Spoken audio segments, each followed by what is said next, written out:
جیسا کہ ہم آج یوم جمہوریہ کے طور پر اپنے درمیان ایک پروگرام کو پیش کر رہے ہیں، لیکن ہمیں جاننا ہوگا کہ یہ یوم جمہوریہ کیا ہے، یوم جمہوریہ ہم کیوں کر مناتے ہیں، یوم جمہوریہ ہمیں کس چیز کی تعلیم دیتا ہے اور کیا سبق دے کر ہر سال ہمارے درمیان سے رخصت ہوا کرتا ہے۔ ہم اسی تعلیم اور اسی تاریخ یعنی یوم جمہوریہ کی تاریخ اور اس کے پس منظر اور اس کی تعلیم اور اس کی تدریس کو بیان کرنے کے لیے اپنے درمیان عائشہ گرلز اکیڈمی کی ایک ہونہار طالبہ کو میں دعوت دیتا ہوں اس شعر کے ساتھ کہ سارے جہاں سے اچھا ہندو ستا ہمارا، ہم بلبلے ہیں اس کے یہ گل ستا ہمارا۔ شفق جنت کو میں دعوت دیتا ہوں وہ آئیں اور ہمارے درمیان ہندوستان کی تاریخ اور اس کے پس منظر یوم جمہوریہ کی تاریخ اور اس کے پس منظر کو ہمارے سامنے واضح کریں۔ نحمده ونصلي على رسوله الكريم اما بعد اعوذ بالله من الشيطان الرجيم بسم الله الرحمن الرحيم ان الله لا يغير ما بقوم حتى يغيروا ما بانفسهم۔ دل سے نکلے گی نہ مر کر بھی وطن کی الفت، دل سے نکلے گی نہ مر کر بھی وطن کی الفت، میری مٹی سے بھی خوشبو وفا آئے گی۔ دانشوران قوم و ملت، آج کے اس پررونق بزم میں میرا موضوع سخن ہے 26 جنوری یوم جمہوریہ۔ آج کے روز آپ ہندوستان کے جس کونے، جس گلی، جس کوچے میں چلے جائیں، خواہ ہو شہر ہو یا دیہات، گاؤں ہو یا قصبہ، ہر جگہ ہر سیم 26 جنوری یوم جمہوریہ کے نغمے سنائے دیں گے۔ کسی سم سے جمہوریت کے خون پر ماتم خونی کی صدا سنائی دے گی، تو کہیں سے جمہوریت کے فوائد و قواعد اور مدہوش کر دینے والے پراثر نغموں کی گنگناہٹ سنائی دے گی۔ اب آپ کے دل میں یہ سوال پیدا ہوتا ہوگا اور یہ خیال گردش کر رہا ہوگا کہ آخر جمہوریت کس چیز کا نام ہے اور یوم جمہوریت کیا ہے، اور یوم جمہوریہ کا جشن آج کی دن یعنی 26 جنوری کو ہی کیوں منایا جاتا ہے۔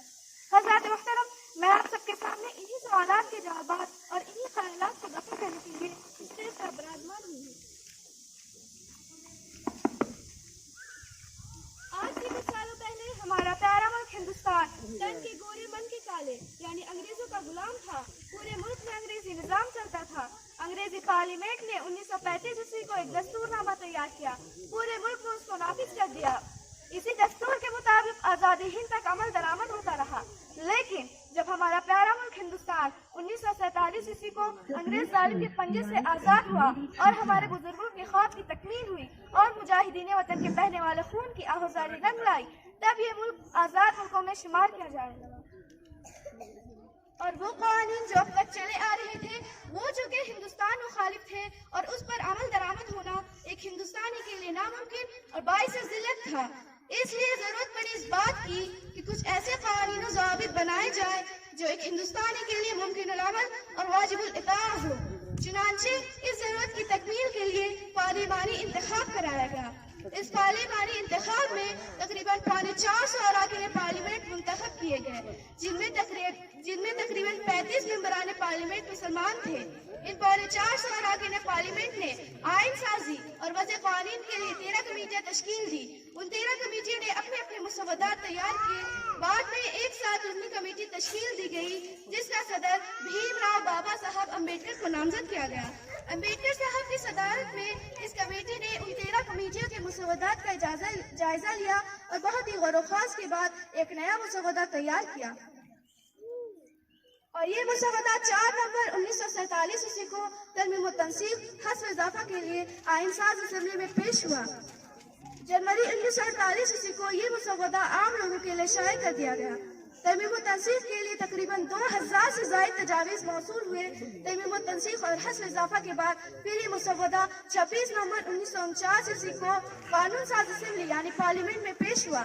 26 جنوری 1948 کو پھر ایک مرتبہ اجلاس کا انعقاد ہوا جس میں تقریباً تمام اراکین پارلیمنٹ نے اس دستور سے اطمینان حاصل کرتے ہوئے دستخط ضبط کیے، اور 26 جنوری 1950 عیسوی کو اس دستور سے نفاذ حاصل کرتے ہوئے اعلان کر دیا کہ اب ملک میں یہ دستور چلے گا، ملک کے ہر باشندے کو اس دستور کی پابندی کرنی ہوگی۔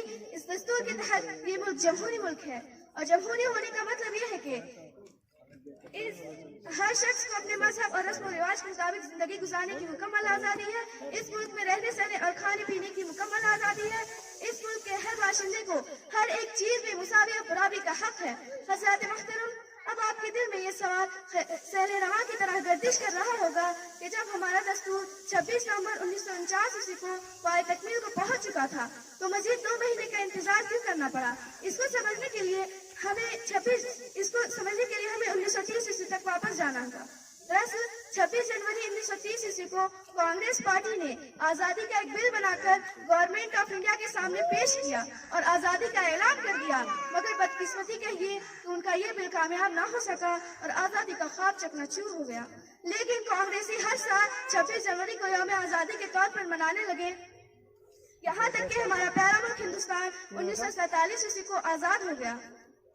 تو اس وقت چونکہ کانگریس پارٹی کا ہی زور تھا، اس لیے اس پارٹی نے بطور یادگار کے دستور ہند کے نفاذ کے لیے 26 جنوری کا انتخاب کیا۔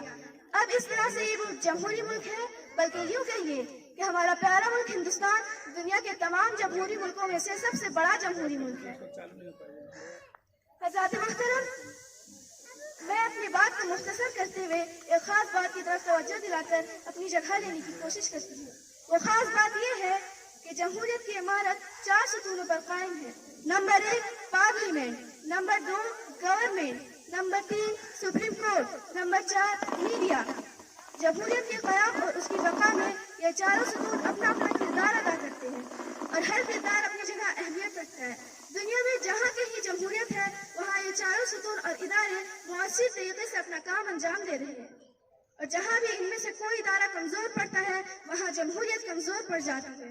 اب ہمیں یہ دیکھنا ہے کہ ہمارا پیارا ملک ہندوستان کے چاروں ستون اور ادارے مؤثر طریقے سے اپنا کام انجام دے رہے ہیں یا نہیں، سرکار اپنی ذمہ داری نبھا رہی ہے یا نہیں، سپریم کورٹ اپنا فرض منصبی ادا کر رہا ہے یا نہیں، اراکین پارلیمنٹ ہمارے ملک کی ترقی کی فکر میں ہے یا نہیں، اور آخری بات یہ ہے کہ میڈیا اپنے منصب کا خیال کرتے ہوئے اپنی ذمہ داری نبھا رہا ہے یا نہیں، یہ میڈیا عوام تک صحیح خبریں پہنچا رہا ہے یا نہیں، یہ میڈیا حکومت کی کوتاہیوں سے غافل تو نہیں، یہ میڈیا حکومت کا غلام تو نہیں بن چکا، یہ میڈیا نفرت کی آگ تو نہیں پھیلا رہا، یہ میڈیا مظلوموں کے ضعف پر نمک تو نہیں چھڑک رہا۔ الغرض اگر جمہوری ملک کے چاروں ستون محفوظ اور مضبوط ہے اور اپنے فرائض انجام دے رہے ہیں تو یہ سمجھیے کہ ملک کی جمہوریت محفوظ اور مضبوط ہے، ورنہ زوال اس کا مقدر بن چکا ہے۔ میں انہی چند باتوں پر اپنی بات کو ختم کرنا چاہتی ہوں۔ اور توفیق الا باللہ۔ السلام علیکم۔